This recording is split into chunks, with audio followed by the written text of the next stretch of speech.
Howdy losers. I'm just gonna do a quick little showcase kind of meme on how to use mortars in the Arma 3 video game.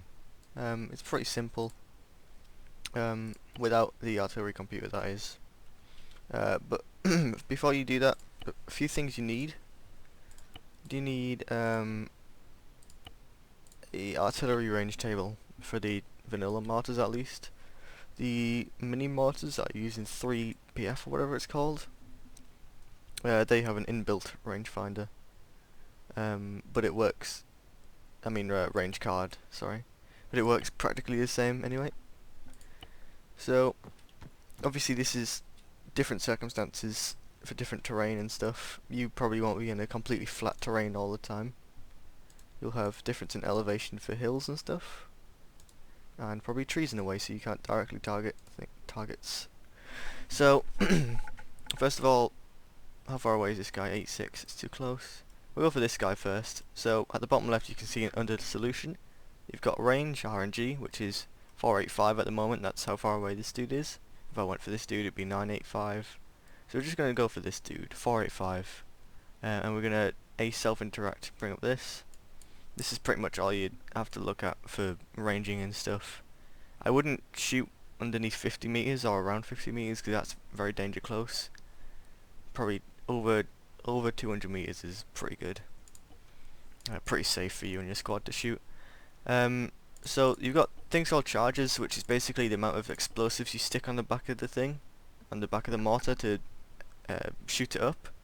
The upside of charges is it lets you shoot further. As you can see, this one lets you shoot 4,000 meters. This one only lets you shoot 4,450. But it increases the travel time by a lot, which is the downside of them. So whenever you get your range, you want to use, ideally, in most circumstances, the lowest charge possible that you can. So if I had a target ranged at 350 meters, I would use charge 0 because it's only got 13 seconds drop time, whereas this is 28 seconds. So unless you're waiting for something and you're gonna have perfect timing or something, don't do that. Just use the best charge you can. But for this guy, he's 485 meters away.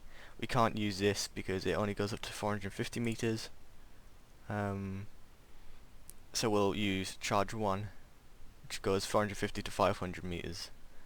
So what I'm going to do is I'm going to press F, and at the top right there you'll see it goes from semi-close, semi-medium, semi-far, and underneath the HE, which is underneath that, you can see CH 0, 1 and 2.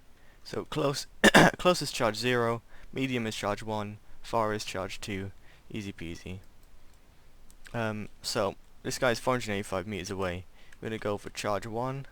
We're going to look at our range table here. 485 meters in between this. So we're going to set to 1471 temporarily. So you use page up and page down, and at the bottom right of the screen you can see the ELV, which is elevation of the tube, goes up and down. You see there.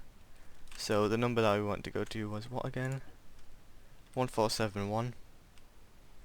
Now if you want to slow this down and be more precise, you can hold shift, left shift, and it will go up a lot slower. We'll just go with that for now. And then if we look back at our mortar, you can be really precise with this and do actual math and calculations and whatever, but I'm just going to guess for this. So 1471 in between 1484.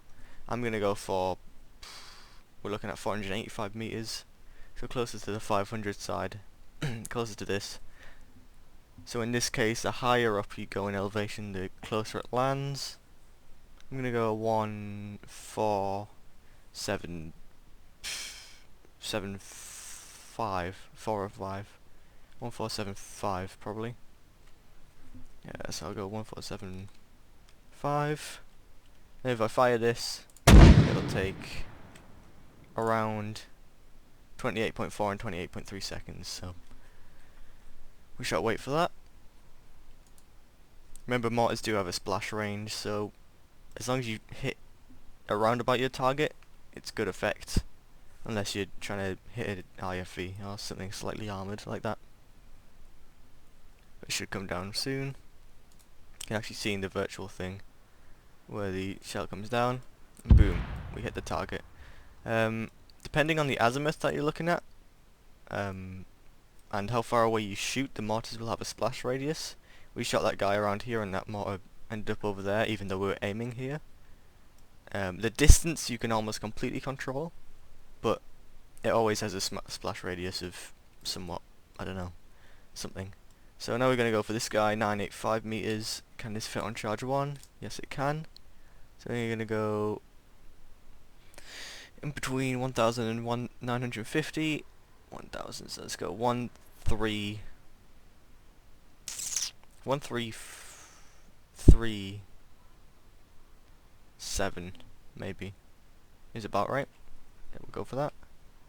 133, hold shift and go up 1, 7, and then we'll fire this, see if that lands near him. Now obviously you can do precise calculations to get exactly on your target, so no matter what splash you'll hit them, but we'll see here. This should land on him pretty easy. It should be pretty accurate, this shot. See it coming down there. And boom. Almost a direct hit. Now, I think there's another target further out. Yep, there he is. 1985 meters away. So we're going to go look at this. That doesn't fit on charge 1, so we'll have to go charge 2. Problem with charge 2 though is it has almost double the landing time. 1985, that is 1397, 1346. Okay, so we're going to set the charge up and go up a bit. So press F, charge is set to far, which is 2.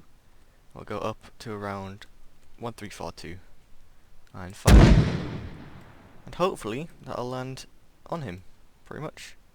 But that'll take about 40 seconds to land. So yeah, the 3CB mortars that we are currently using in anti-stacy, that uses inbuilt rangefinders. You can just press Control B to get that up on the screen, and when you change charges with that, it'll update with it. Pretty easy to use, apart from these rangefinders are better. I mean these mortars are better because they're more modern and have inbuilt rangefinders, and oh, look at that. That was almost a direct hit. Well, there you go. Amazing. But yeah, these mortars are a lot better because they have inbuilt rangefinders in them and can zoom. The other ones you need a dedicated rangefinder or point-to-point. So yeah, I imagine this would work very similarly for howitzers and all that stuff. So yeah, very cool.